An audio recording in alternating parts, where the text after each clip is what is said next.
నిరుద్యోగులకు నిరుద్యోగ భృతి ఇస్తామని బడ్జెట్లో పెట్టి కూడా అమలు చేయనటువంటి చరిత్ర. ఏకకాలంలో రుణమాఫీ అని చెప్పి అది కూడా కంప్లీట్ చేయలేదు. ఇంకా ఏమో చేస్తామని చెప్పి ఏం చేస్తాం? మీరు మండలిలో ఒక పెద్ద వ్యక్తిగా ఉండి నిరుద్యోగులను ఏమైనా చేస్తారా అంటే అలాంటి అంటే భయోత్పాతాన్ని కల్పించే అటువంటి వర్డ్స్ ఎట్లా వాడతారు మీరు? కాబట్టి మీరు బురద జల్లే ప్రయత్నం చేయడం తప్ప వచ్చి రెండు నెలలు అయింది. మేము గ్యారంటీలలో మహిళల కోసం బస్సు ఫ్రీగా పెడితేనే తట్టుకోలేక పదే ఆటోల విషయాలు తీసుకొస్తున్నారు. మరి ఒక ప్రభుత్వము ఒక జనానికి ఉపయోగపడేది ఒక పథకం తీసుకొస్తే ఇంకొకరికి కొంచెం నష్టం జరిగితే దాన్ని ఎట్లా పరిష్కరించుకోవాలని చెప్పాలి. కానీ దాన్నే పెద్ద ఎజిటేషన్గా తీసుకొచ్చి రోడ్ల మీదకి తీసుకొచ్చి అంటే బస్సులు పెట్టద్దా చెప్పండి.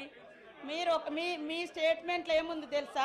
ఒక దిక్కేమో బస్సులు పెంచండి అంటారు, ఒక దిక్కేమో ఆటోలను కాపాడండి అంటారు. ఈ రెండు ఎట్లా కుదురుతుంది? అది ఎట్లా కుదురుతుంది? ఇప్పుడు నేను చెప్తా, ప్రైవేటు అంటే చాలా కోట్ల రూపాయలు పెట్టుకొని కూడా ఎంబీబీఎస్ చదివి ప్రైవేట్ హాస్పిటల్స్ పెట్టుకుంటున్నారు. అంటే ప్రైవేట్ హాస్పిటల్స్కి ఎవరు పోలేరని మన ప్రభుత్వ దవాఖానాలను మూసేసుకుంటామా? ఆలోచించండి. అంటే పెట్టద్దా చెప్పండి. ఫ్రీ బస్ ఒక్క పథకాన్ని అమలు చేస్తే మీరు పదే అదే తీసుకొచ్చి మీరు ఇట్లా ఆలోచించుంటే ఇన్ని సమస్యలు ఎందుకు వచ్చి ఒక్కరోజు ప్రజావాణి పెడితేనే వేల మంది ఎందుకు వచ్చే పరిస్థితి? ఈరోజు నిరుద్యోగులు కనీసం రోడ్ల మీదకి రానివ్వలేదు, ప్రశ్నించలేదు. 10 ఏళ్ళు అందరు నోర్లు మూసిండ్రు. మీరు 10 ఏళ్ళు అందరు నోర్లు మూసి ఈ రోజు మేమేదో గొప్పగా మాట్లాడుతున్నామని చెప్పడం కాదు, కరెక్ట్ కాదు అది. వారు మాట్లాడిన తర్వాత మీ జవాబులు మళ్ళీ మీరు చెప్పండి.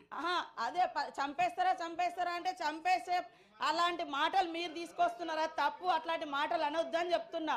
వాళ్ళ సమస్యల గురించి కాంగ్రెస్ పార్టీ ఆ రోజు మేనిఫెస్టోలో పెట్టేటప్పుడు ఆటో యూనియన్ల వాళ్ళతో కూడా డిస్కస్ చేసి పెట్టడం జరిగింది. వాళ్ళకు కొన్ని రాయితీల గురించి మాట్లాడడం జరిగింది. పేదింటి మహిళలు బస్సు ఎక్కేటువంటి దాన్ని మీరు అబ్జెక్షన్ చెప్పడం అంటే ఇది ఎంతవరకు కరెక్ట్ అధ్యక్ష? ఇది ఎంతవరకు కరెక్ట్